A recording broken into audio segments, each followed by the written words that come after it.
No problem. Thank you very much, Sarah. Merci, Sarah. Salut tout le monde.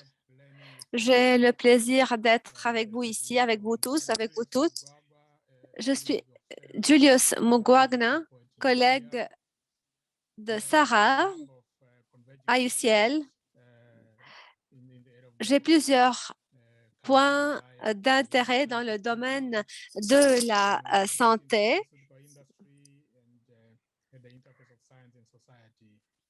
Je suis également très intéressée par la relation entre les sciences et la société. J'ai déjà effectué plusieurs recherches en Afrique. J'ai examiné la question de l'accès, l'équité, les disparités relatives à la santé. Donc, j'ai vraiment le plaisir et l'honneur d'être présent là parmi vous, d'apprendre de vos expériences. Cette séance complète la première séance. Nos collègues Aliou et Robert ont déjà parlé des défis essentiels. Lorsque nous parlons des sciences sociales, nous sommes en train de parler de tout un écosystème large, complexe, plusieurs façons de connaître les choses, plusieurs disciplines, plusieurs assumptions, plusieurs présomptions également, et donc plusieurs opportunités et de nouveaux défis. Nous avons parlé des preuves, les preuves qui sont essentielles pour bien riposter aux épidémies. Et la façon de laquelle nous réunissons les preuves est très importante. Les choix que nous faisons se basent sur ces preuves et cela est également lié aux ressources que nous avons, aux ressources qui sont disponibles. Nous ne pouvons pas négliger la réalité. Au Brésil, par exemple, et dans beaucoup d'autres régions, nous avons remarqué des recherches qu'il existe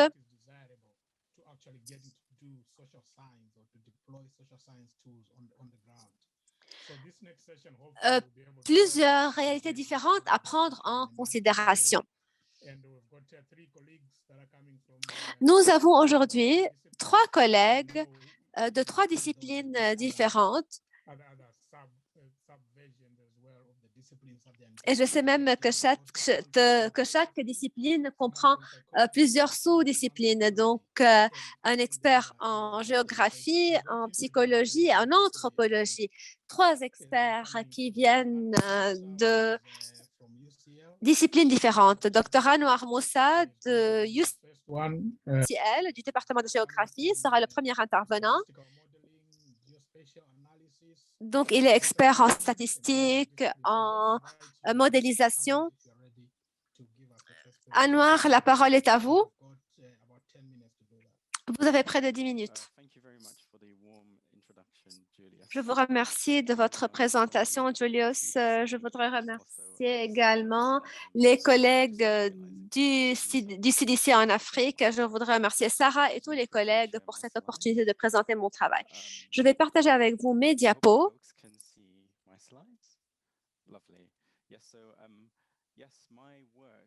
Je vais parler de l'utilisation des modèles spatio-temporels pour la prédiction du fardeau des infections relatives aux moustiques au Brésil. Il existe plusieurs technologies qui ont été adoptées pour tenter, tant que possible, de réduire les différentes maladies et les différentes épidémies, notamment relatives aux maladies transmises par les moustiques et aux infections donc transmises par les moustiques au Brésil. Nous allons parler de la trajectoire spatio-temporelle, la modélisation spatio-temporelle. Nous allons utiliser des données collectées de janvier 2015 jusqu'en octobre 2019. Cela pourrait aider peut-être à aider déjà les personnes qui travaillent dans le domaine de l'environnement sanitaire à concevoir les meilleures réponses possibles. Parlons tout d'abord des types de moustiques au Brésil. Il existe plusieurs espèces de moustiques au Brésil. Donc, vous pouvez voir là les différents types de moustiques, notamment ceux qui pourraient porter le malaria à l'homme. Cela pourrait même mener à des taux de mortalité et de morbidité assez élevés, notamment en Afrique subsaharienne. Il existe notamment l'espèce Aedes et les espèces Aegypti et Albopictus. Plusieurs de ces moustiques pourraient donc transmettre la fièvre Zika, le dengue, la fièvre jaune et d'autres types de fièvres.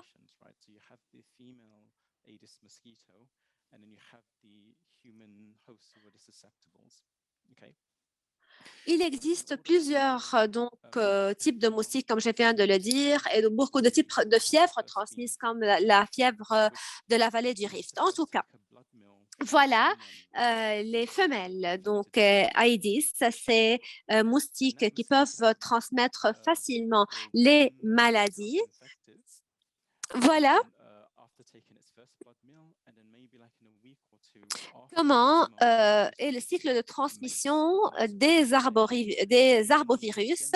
Les moustiques qui sont infectés pourraient transmettre l'infection à une personne à travers le sang.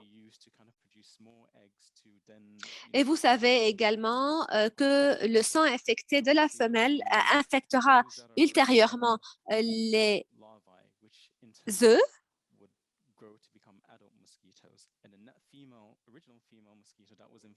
Les petites moustiques se transforment en moustiques adultes. La femelle pourrait mourir, mais voilà comment le cycle de transmission est perpétré. Donc, voilà comment les personnes peuvent être facilement infectées par les moustiques. Il existe beaucoup de cartes qui ont été développées dans les années 50 pour montrer la distribution globale des différentes espèces de moustiques Aedes. Voilà ces cartes.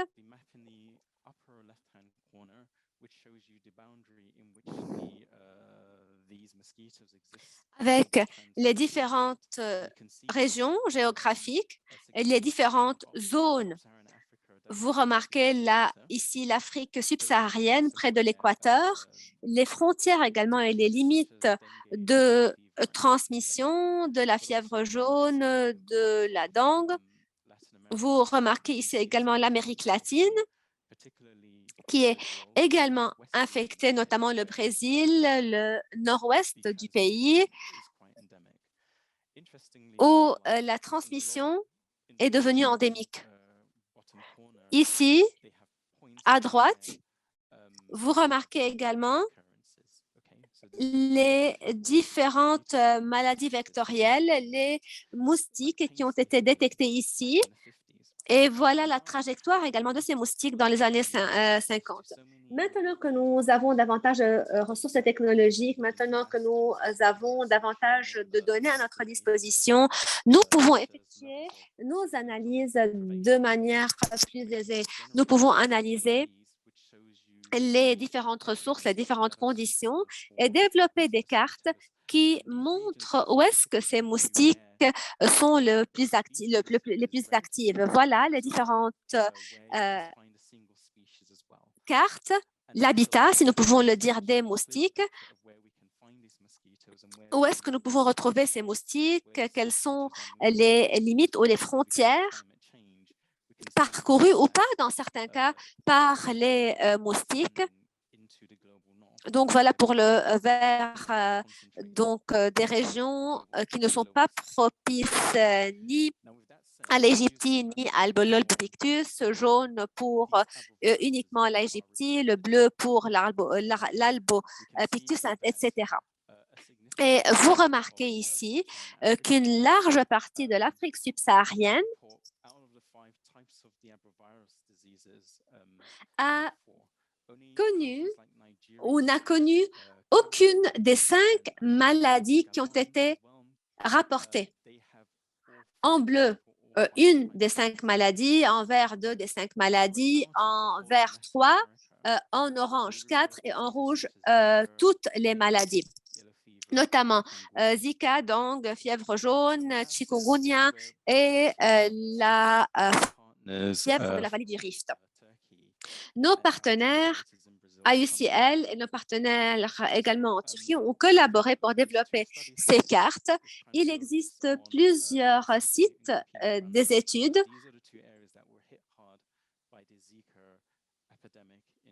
Donc, une étude a été effectuée par UCL en collaboration avec la Turquie et le Centre de surveillance environnementale dans Recife and Campina Grande.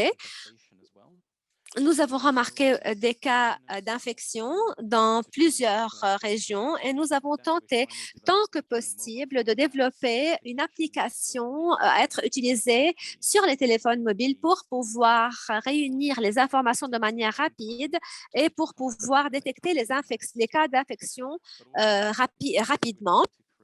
Nous sommes en train également de développer des systèmes de détection précoce des dangers, notamment pour ce qui est des maladies transmises par les moustiques. Et nous avons également tenté de comprendre comment pouvoir lutter contre les facteurs sociaux, environnementaux, climatiques relatifs aux déterminants qui pourraient augmenter l'abondance des moustiques. Voilà également le centre de surveillance environnementale au Brésil et comment est-ce que différents tests ont été effectués, différents échantillons ont été réunis. Voilà également les différents agents travaillant dans ce domaine de l'environnement qui ont effectué des prélèvements et obtenu des échantillons pour pouvoir comprendre la situation sur le terrain. Voilà comment les données sont réunies rapidement, les données sont introduites sur cette application et voilà comment rapidement une carte est générée pour pouvoir savoir quels sont les hotspots, les points les plus chauds, si nous pouvons le dire, et les plus infectés. Voilà pour ce qui est de l'application relative à la Zika, donc pour ce qui est de la surveillance des moustiques. Voilà également d'autres agents qui travaillent dans le domaine de l'environnement qui sont en train d'effectuer des visites à intervalles réguliers, donc des visites à des maisons, à des quartiers résidentiels pour voir s'il y a des preuves d'infection. Des échantillons d'eau sont prélevés, les différents réservoirs sont également examinés. Toutes les données réunies sont enregistrées et voilà comment une base de données est développée. Et voilà comment plusieurs classifications sont développées en se basant sur, par exemple, le nombre de maisons qui ont été examinés, les différents types d'infections, etc. Voilà, comme vous pouvez le voir sur cette carte, comment est-ce que cette région a été divisée en près de 70 sous-régions, donc 6 zones sanitaires, et ces 6 zones sanitaires ont été divisées en 72 quartiers à partir de 2019 à peu près, et nous avons commencé à réunir les données de contrôle et de transmission vectorielle de janvier 2015 jusqu'en octobre 2019. Nous avons tenté de savoir quelle est la trajectoire des risques, si ces risques, par exemple, augmentent ou diminuent. Nous avons réuni des informations de base et nous avons effectué notre analyse en se basant sur ces informations. Nous avons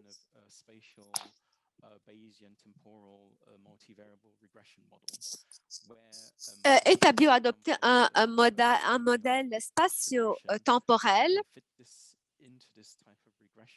Voilà comment nous avons tenté de comparer les données réunies aux données de base.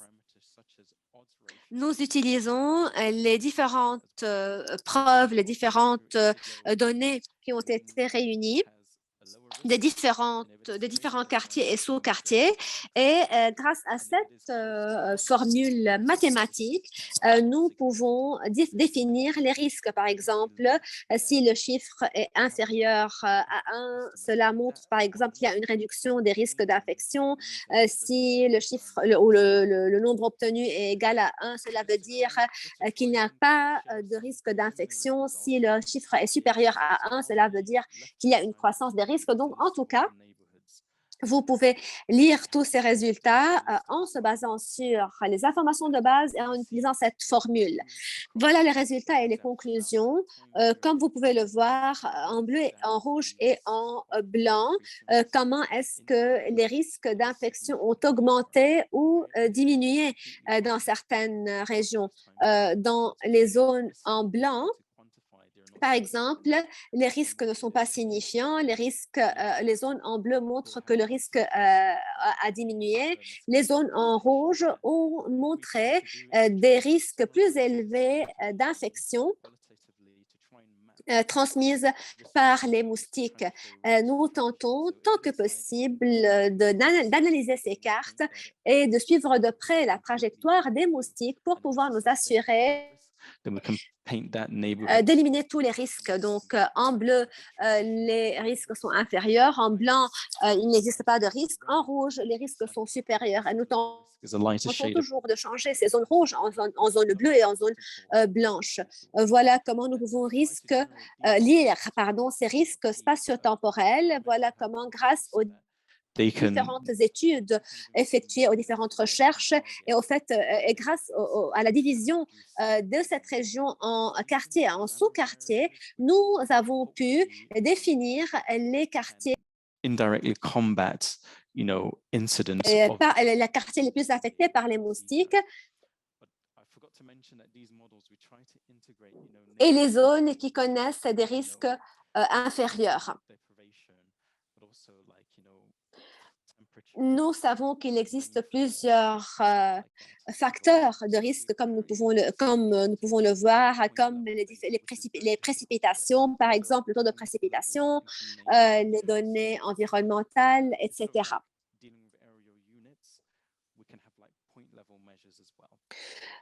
Voilà également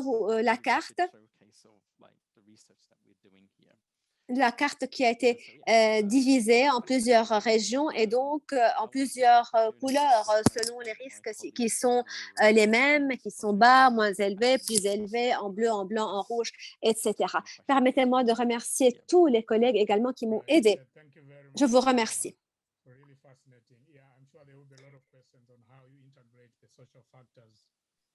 Merci beaucoup et je suis sûre que vous allez recevoir plusieurs questions, notamment sur l'intégration de différents facteurs. Je vous remercie de votre présentation très intéressante. Nous allons y revenir après les deux autres présentations.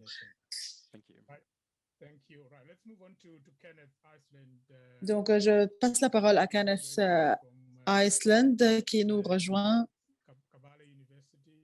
de l'Université de Kabaale en Uganda.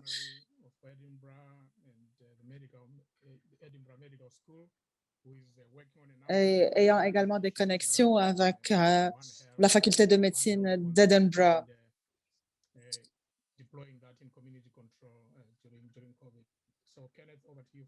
Kenneth, à vous la parole.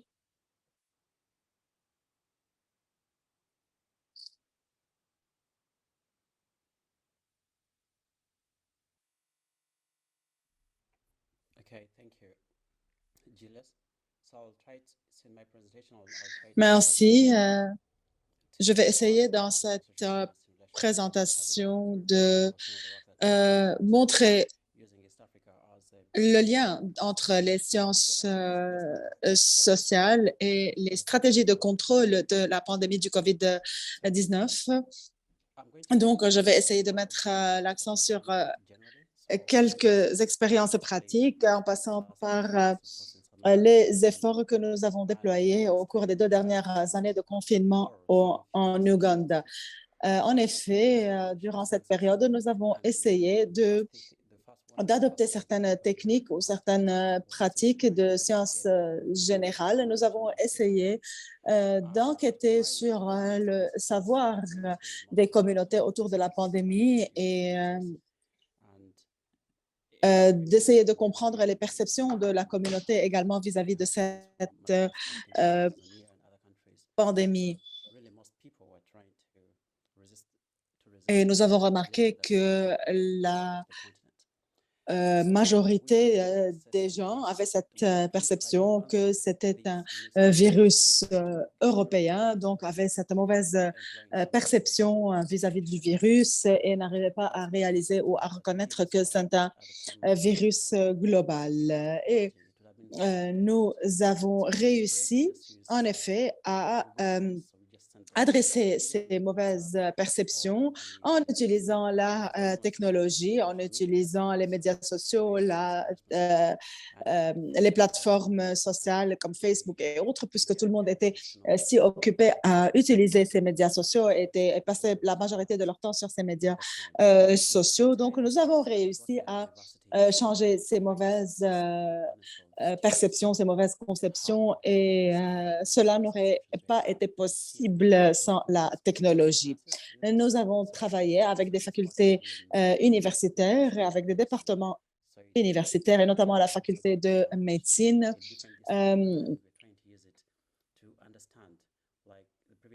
Donc, afin d'utiliser tous les moyens possibles et toutes les techniques possibles afin donc d'ajuster et afin d'adresser ces mauvaises perceptions.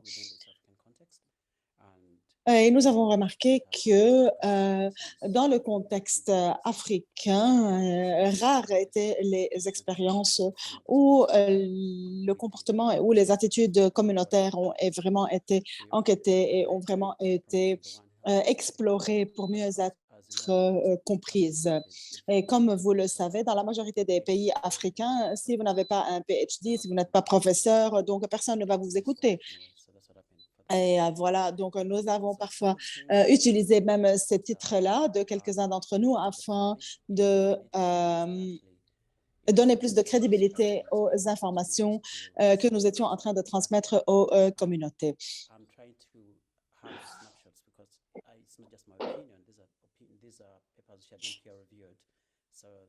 Donc, les résultats de ma présentation, les résultats de cette étude que je suis en train de présenter ont été revus par des pairs et ont été donc validés.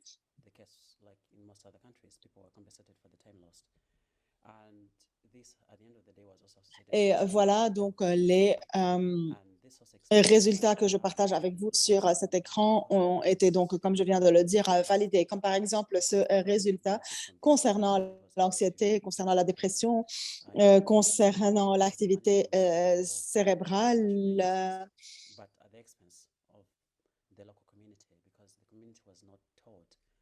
Donc, tous ces résultats-là ont été validés.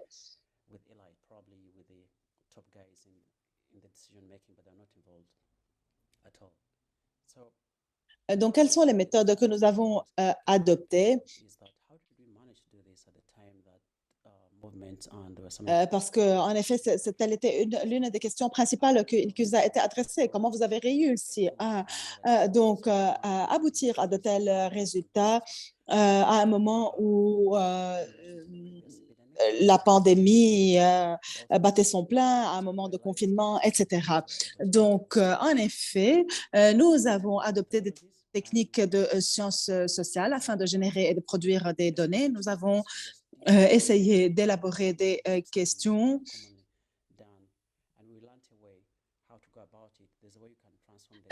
appropriée aux communautés et à notre audience. Et nous avons essayé de transformer cette donnée et ces données-là en résultats quantitatifs et qualitatifs. Et cela, bien sûr, n'aurait jamais été possible si nous n'avions pas travaillé avec d'autres personnes spécialistes dans d'autres domaines. Donc, nous avons réussi à générer des données, comme je viens de le dire, qui pourraient être très valables pour alimenter ou bien pour orienter les politiques au niveau national.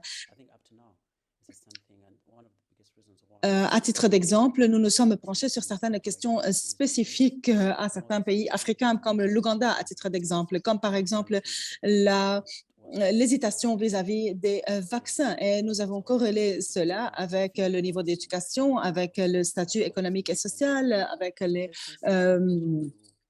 niveau de l'emploi. Et donc, nous avons approfondi la recherche afin d'avoir des données qui appuient nos résultats. Et donc, nous avons découvert que si vous aviez un bon emploi, à titre d'exemple, avec le gouvernement, vous pouvez donc vous permettre d'avoir accès à à de bons services de soins, à de bons services de santé et par conséquent, vous ferez preuve de moins de reluctance vis-à-vis de la vaccination.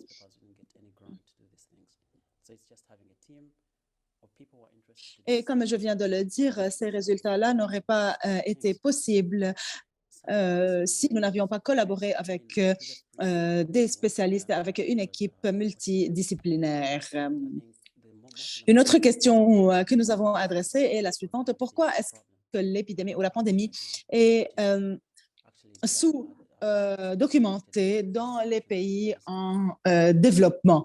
Donc, pourquoi est-ce que dans ces pays, il n'y a pas assez de rapports, il n'y a pas assez d'études? Et ici, nous avons noter que dans certaines communautés, et notamment dans les pays en développement, les communautés ne veulent pas communiquer, ne veulent pas collaborer.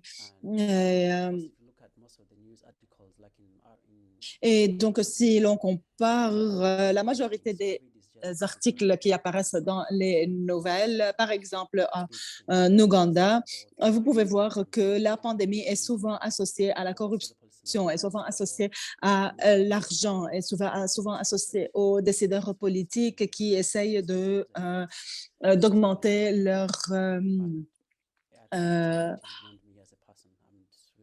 leurs ressources ou d'en faire encore plus d'argent. Ce que nous essayons de faire actuellement, c'est d'enquêter sur des défis supplémentaires. Donc, nous avons établi une comparaison entre les décideurs politiques entre différents pays africains. Donc, par exemple, en Tanzanie, vous avez un président qui est plus libéral que d'autres. Et donc, actuellement, nous essayons de comprendre pourquoi est-ce qu'il y a des différences au niveau politique dans ces deux pays, et notamment la Tanzanie et l'Ouganda. Donc, deux pays qui ont beaucoup de ressources en commun, mais qui ne peuvent pas encore suivre le même parcours en raison donc de la politique. Donc, pourquoi est-ce que nous ne pouvons pas nous mettre ensemble et travailler ensemble afin d'aller en avant dans certains domaines? Et je crois que cela nécessite également d'inclure les scientifiques à bord, de les inclure dans la discussion, même dans la discussion politique. Et je serais très content d'avoir quelqu'un de la Tanzanie qui pourrait parler également de cette question-là en plus de détails.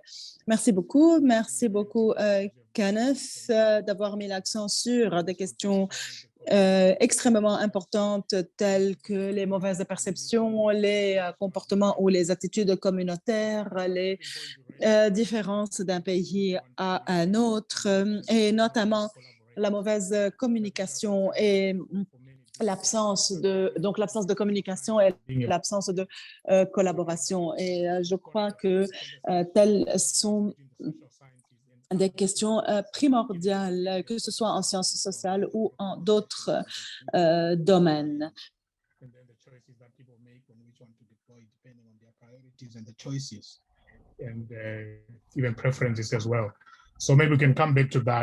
Donc, nous pouvons peut-être revenir sur ces questions-là, élaborer un peu plus ce que les sciences sociales peuvent faire ou peuvent peut-être ne pas faire afin d'améliorer cette communication, cette collaboration, afin de réduire donc cette compétition au niveau politique ou autre. Donc, je peux voir déjà plusieurs questions dans le chat qui s'adressent à vous. Je vous remercie de votre présentation et je donne la parole au prochain orateur de l'Université de Cape Town, originaire du Cameroun, si je ne me trompe pas.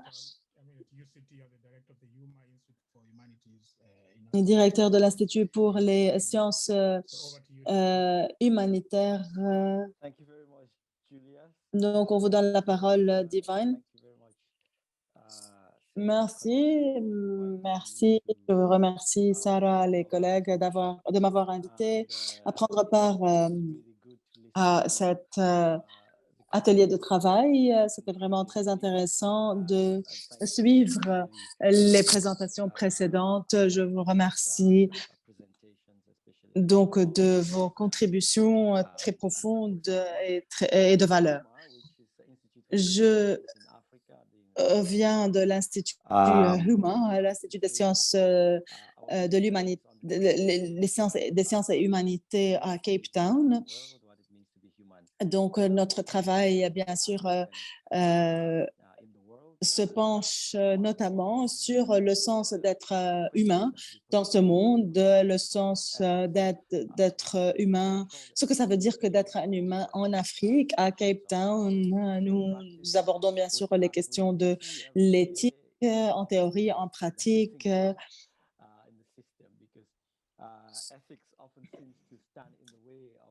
Et souvent, nous avons l'impression que l'éthique entrave l'innovation, la créativité. Donc, l'éthique est une question centrale, primordiale par rapport au travail que nous faisons. Nous adoptons également une approche interdisciplinaire. Nous essayons donc de réconcilier entre les différentes disciplines afin de rapprocher les différents domaines et de créer ce qu'on appelle un écosystème des sciences sociales, parce que nous croyons vraiment que c'est un écosystème et que chaque discipline ou chaque domaine pourrait avoir une contribution différente. Pour ce qui est des sciences sociales,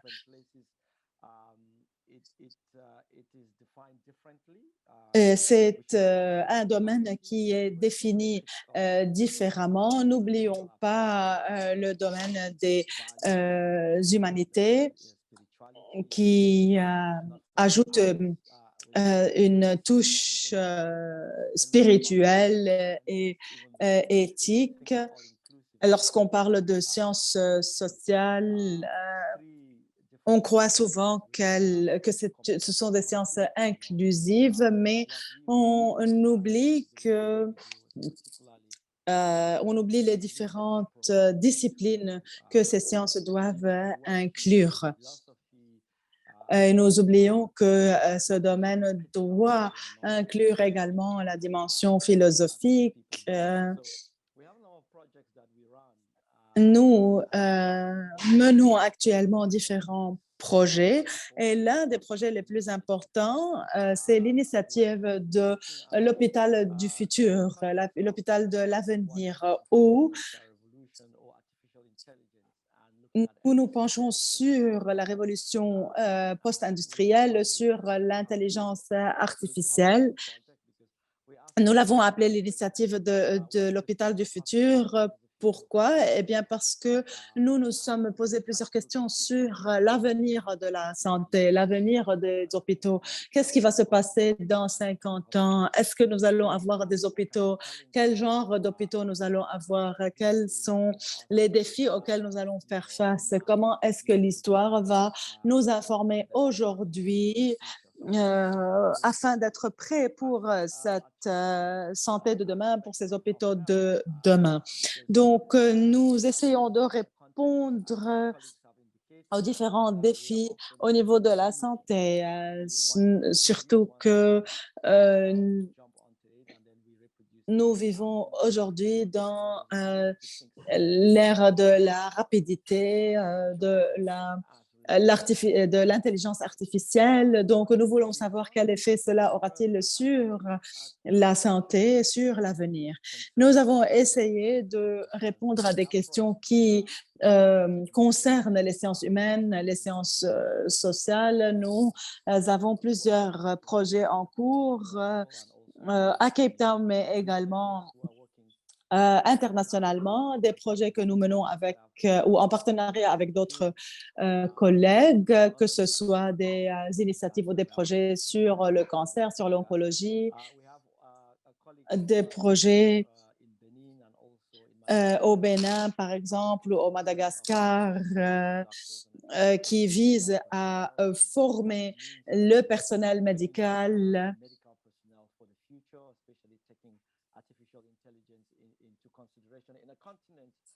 à tenir compte de l'intelligence artificielle dans le monde d'aujourd'hui. Donc, former le personnel médical à ces nouveautés-là. Nous avons également des collègues qui travaillent sur la mauvaise information médicale. Qu'est-ce que cela veut dire? Quand on parle de mésinformation, parfois on croit qu'on sait, mais lorsqu'on travaille dans le domaine des sciences, dans le domaine de l'expérience, qu'est-ce que cela veut dire, la mésinformation? Qu'est-ce que cela veut dire que de travailler dans un domaine qui est en perpétuel changement? Donc, l'un de nos projets se penche également sur les rumeurs, sur la confiance. Et tout à l'heure, l'un des présentateurs a parlé de cette question de confiance. C'est une question qui est primordiale pour nous. C'est un travail que nous essayons d'approfondir. Une autre question que nous essayons de comprendre également est la question des données. Et vous avez vu dans toutes les présentations qui ont déjà été faites. Donc, une attention particulière a été accordée aux données, à la question des données, les données qui sont générées par les contextes bien spécifiques.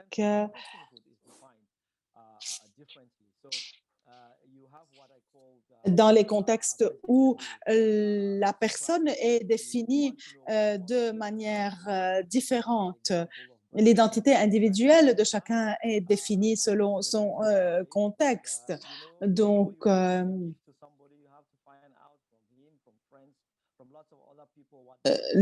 tout simplement, par exemple, lorsque vous avez un anniversaire et vous voulez choisir un cadeau, vous choisissez le cadeau selon l'identité individuelle de la personne concernée.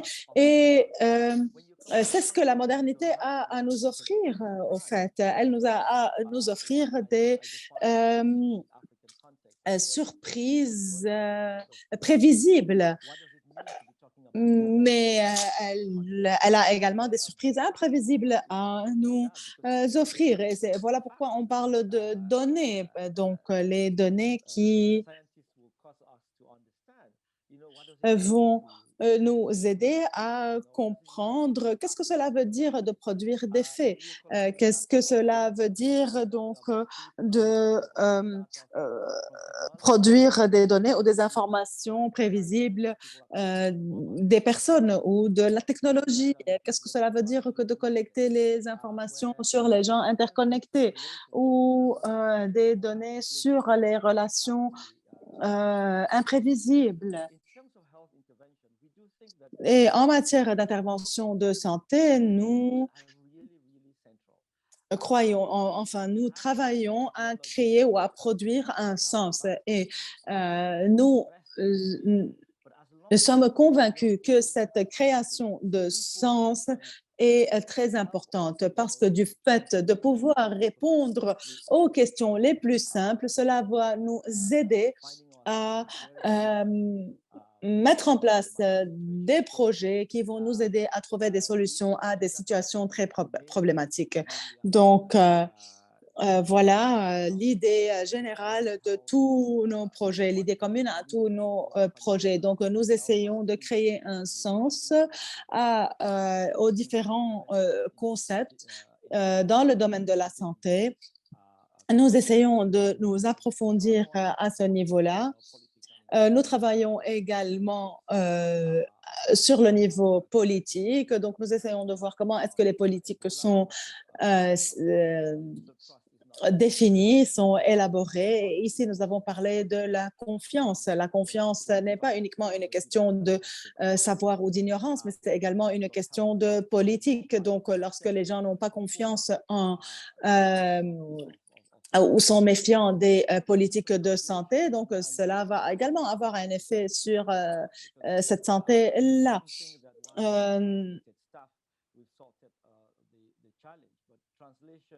Une autre question que nous abordons également est la question de la traduction, parce que souvent, on a cette impression qu'une fois que nos documents ou que nos ressources sont traduites dans plusieurs langues, donc donc ça va, donc nous avons transmis le message. Mais non, parfois, nous laissons tomber certaines nuances, parfois, nous laissons tomber certaines particularités de contexte qui sont très importantes et qui identifient également et qui influencent, la perception de certaines communautés vis-à-vis de certains concepts.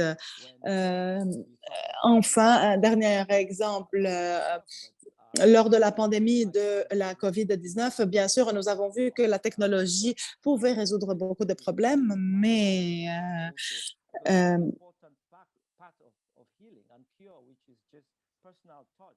et bien sûr, la technologie pouvait transmettre les messages importants afin que les gens puissent prévenir la contagion, etc. Mais la technologie n'a pas pu remplacer la chaleur humaine. Donc, la chaleur humaine que nous essayons également d'inclure dans nos interventions. Nous essayons dans ces interventions d'avoir une approche inclusive, une intervention globale et compréhensive afin d'inclure toutes ces dimensions-là et afin de pouvoir aboutir aux meilleurs, bien sûr, résultats qui ont un sens pour nous, les Africains. Merci. Merci beaucoup, Divine, de votre présentation et d'avoir mis l'accent sur l'importance des sciences humaines, de la chaleur humaine, d'avoir mis l'accent sur ces différents éléments que vous avez explorés, notamment en ce qui concerne l'avenir.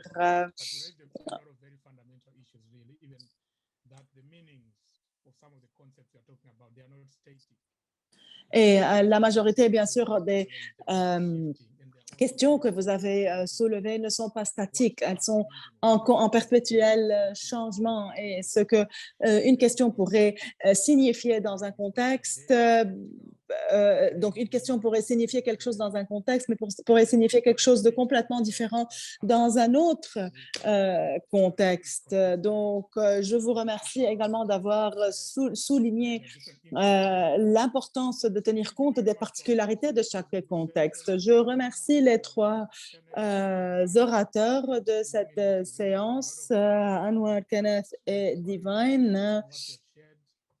Je vous remercie de vos présentations de valeur. Je vous remercie de vos contributions. Vous allez voir, vous pouvez déjà voir dans la case des commentaires à quel point vos présentations étaient intéressantes. Donc, nous pouvons peut-être avoir 5 à 10 minutes pour discuter de certaines questions donc, qui ont été posées et de revenir sur certains points qui ont été soulevés dans vos présentations. Une question pour vous, Anouar.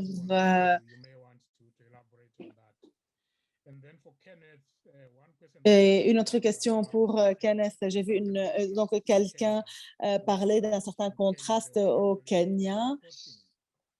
Donc, au Kenya, comme s'il y avait une surdocumentation de la pandémie de la COVID-19, contrairement à d'autres pays africains comme l'Ouganda et autres. Donc, pourquoi ce contraste? Et nous allons sûrement avoir d'autres questions pour vous, Divine. Mais commençons déjà avec Anouar et Kenneth. Okay, I'll have a stab at the question. I think I should just kind of clarify that Donc, the study design that was used for l'étude et la méthodologie de l'étude qui a été adoptée pour cette étude en particulier était une méthodologie écologique, mais dans un cadre longitudinal. Et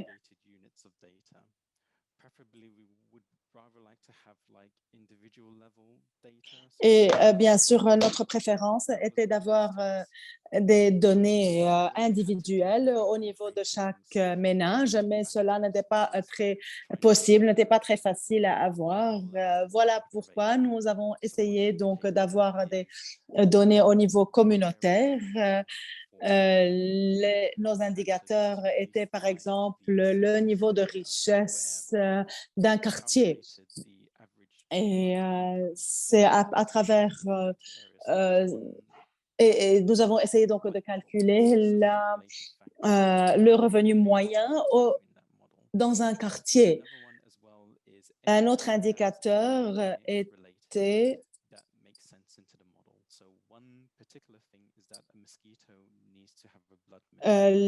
par exemple les particularités du contexte.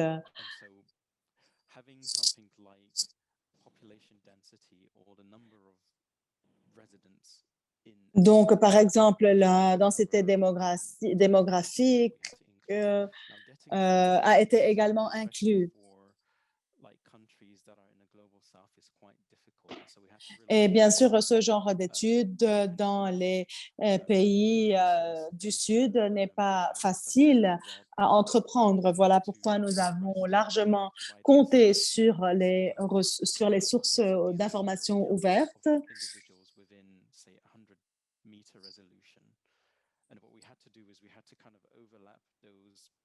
Et nous avons essayé donc de comparer ces données-là et nous avons essayé de cumuler les valeurs que nous avons eues afin d'aboutir aux moyennes et aux résultats auxquels nous avons abouti. Un autre indicateur était le niveau d'organisation, à titre d'exemple.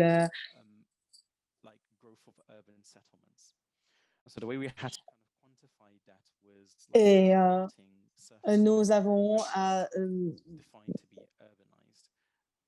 par exemple, dû calculer les régions qui ont été urbanisées. Et nous avons inclus cela également dans notre module. Donc, ce n'était pas très facile.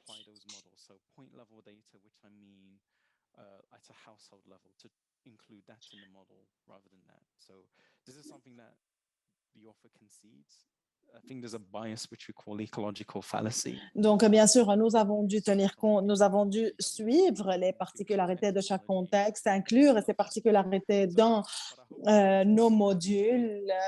Je ne sais pas si j'ai clarifié un peu la confusion autour de ma présentation, mais quand même, l'étude n'était pas très évidente. Merci, Anouar. Donc,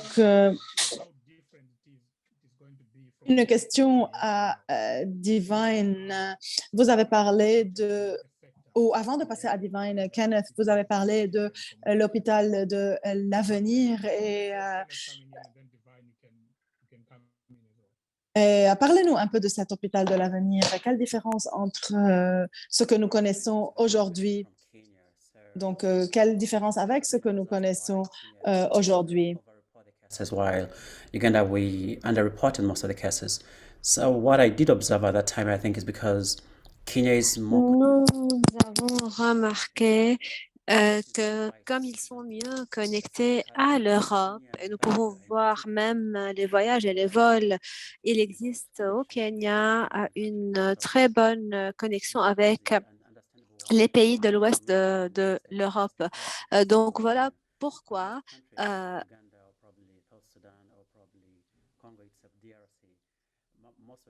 donc ce pays-là et la majorité des personnes concernées sont plus aptes à avoir recours à ces moyens, à ces tests. Ces pays sont plus aptes à établir leur rapport, à rapporter ces cas et à aider à contribuer, bien sûr, à développer davantage de données. D'autres pays n'ont pas les mêmes moyens, peut-être, n'ont pas les mêmes connaissances et ne sont pas prêts, tout simplement, à reconnaître la réalité. Par exemple, maintenant en Afrique, il existe beaucoup de pays qui souffrent toujours de la pandémie de COVID-19, de l'Omicron maintenant, mais ces pays refusent d'effectuer les tests nécessaires. Dans certains cas, il existe des aspects psychologiques relatifs à cela.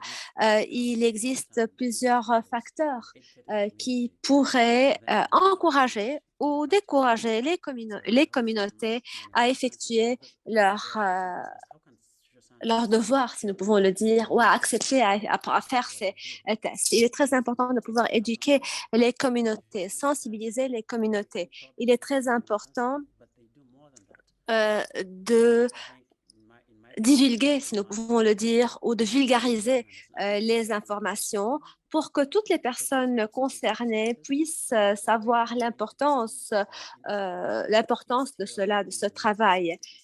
Malheureusement, je pense qu'il existe plusieurs mauvaises conceptions, plusieurs personnes qui ne comprennent pas l'importance d'avoir recours à ces pratiques. Je pense que cela est un projet sur lequel plusieurs experts de plusieurs disciplines devraient travailler.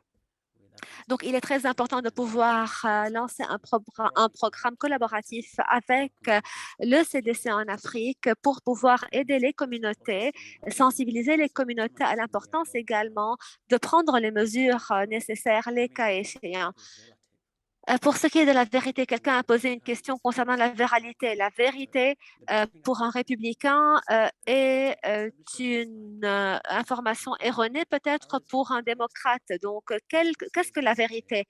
Et qu'en est-il maintenant des livres, si nous pouvons le dire?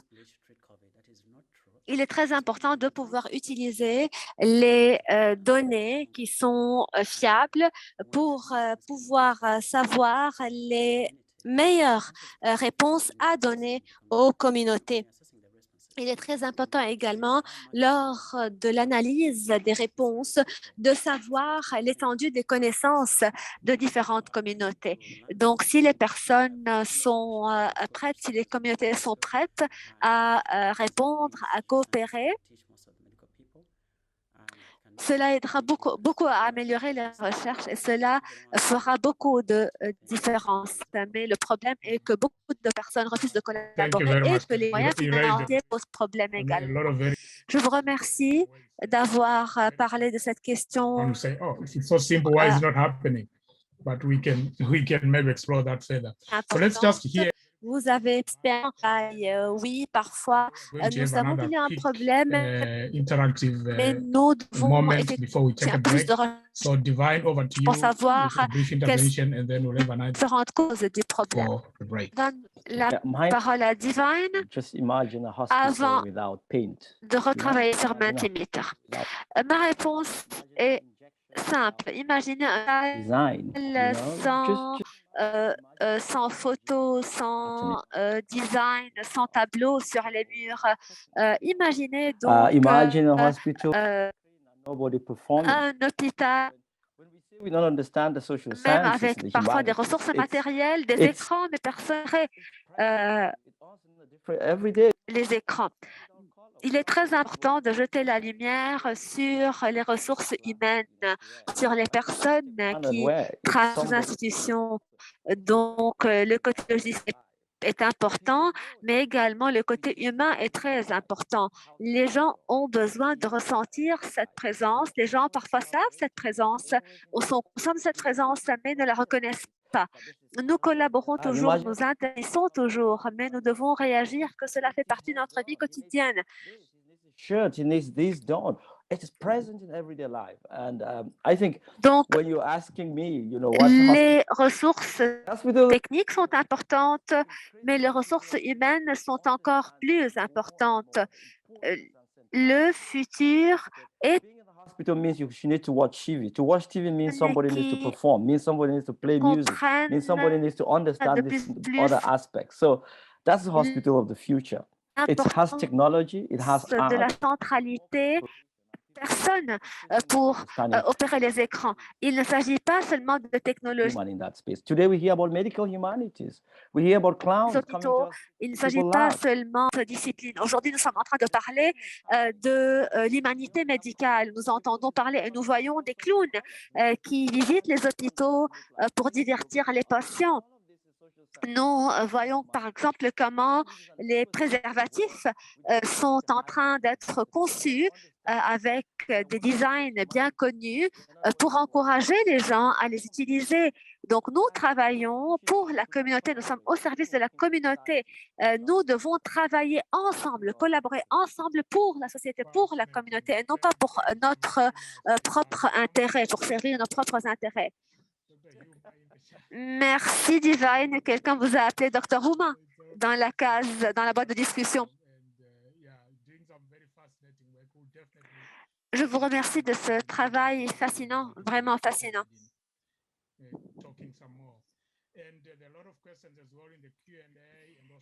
Beaucoup de questions ont été posées dans la boîte de questions-réponses et dans la boîte de discussion. Nos collègues sont en train de répondre. Mais je vais donner maintenant la parole à Sarah pour relancer la séance interactive Mentimeter. Oui, avant la pause,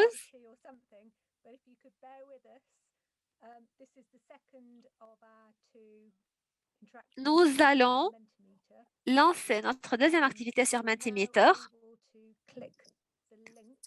Vous pouvez cliquer maintenant sur le lien qui est posté dans la case, dans la boîte de discussion.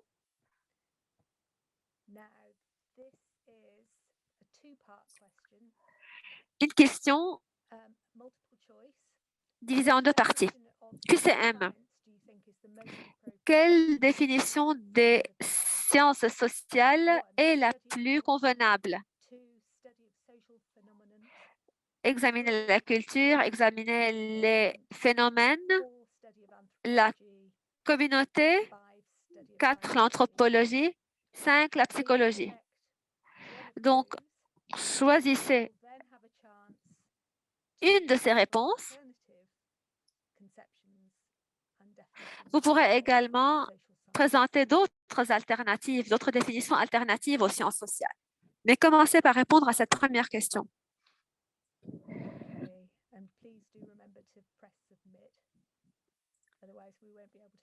Vous devez également cliquer sur Submit ou soumettre la réponse pour que nous puissions vous montrer les réponses tout à l'heure sur l'écran. Sarah,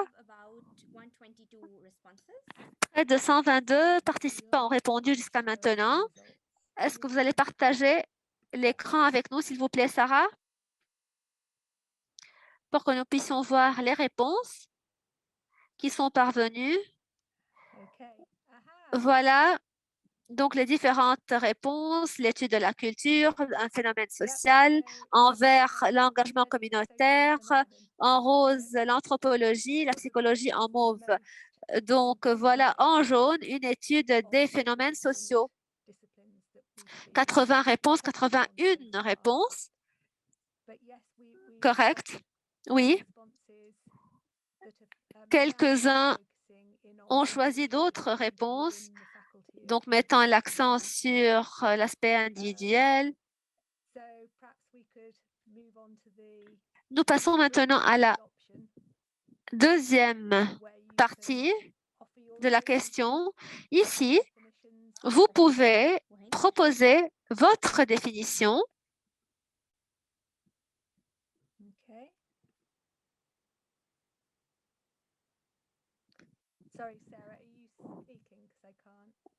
Sarah, votre micro est fermé si vous êtes en train de parler.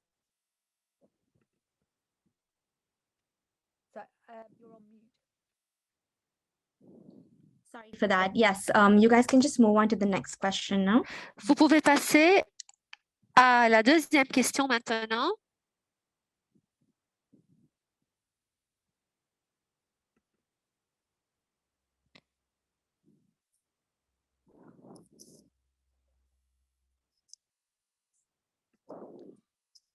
Okay, so have we got any answers in? Est-ce que nous avons commencé à recevoir les réponses? Vous ne pouvez écrire que 250 caractères. Alors, si vous êtes en train d'écrire encore, de rédiger votre réponse, vous devez savoir que vous êtes limité à 250 caractères. Quelques réponses alternatives. 22 personnes ont répondu.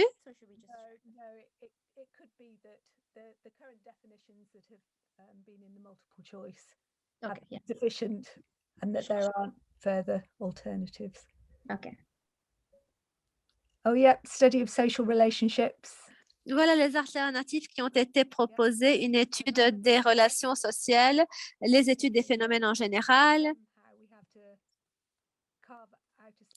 étudier les interactions humaines,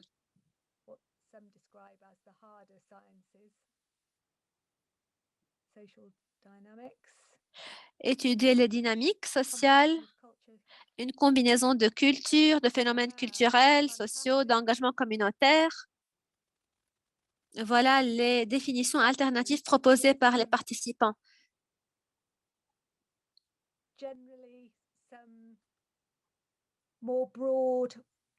Voilà des définitions soit plus larges, soit plus définies, plus détaillées.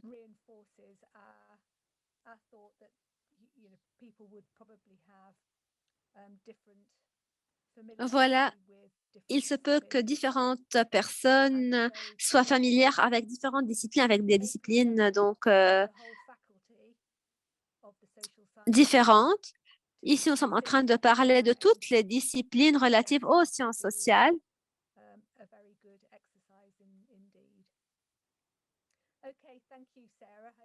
Je vous remercie, Sarah.